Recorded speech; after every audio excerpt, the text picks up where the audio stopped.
Shalom, my name is Alex Lederman, and welcome to the first episode of Israel Policy Pause, where I press pause to bring you one or two top news items every Wednesday.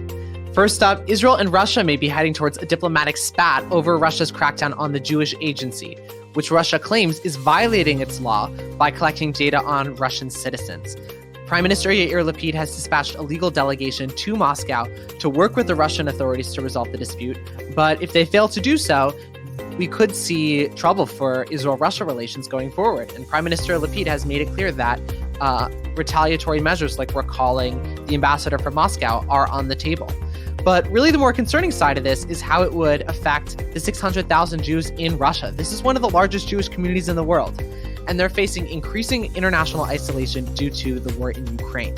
Going forward, they might have trouble making Aliyah without the Jewish Agency active in their country, should they find themselves in the position where they need to leave Russia. And really, this whole situation is reminiscent of the Soviet era in terms of Russia-Israel relations, but also in terms of Russia's treatment of its own Jewish community. Secondly, the Jerusalem District Planning and Building Committee has approved a plan to build a Jewish neighborhood in the area known as the Lower Aqueduct in East Jerusalem. This would be about 1,400 housing units straddling the Green Line adjacent to Ramat Rachel.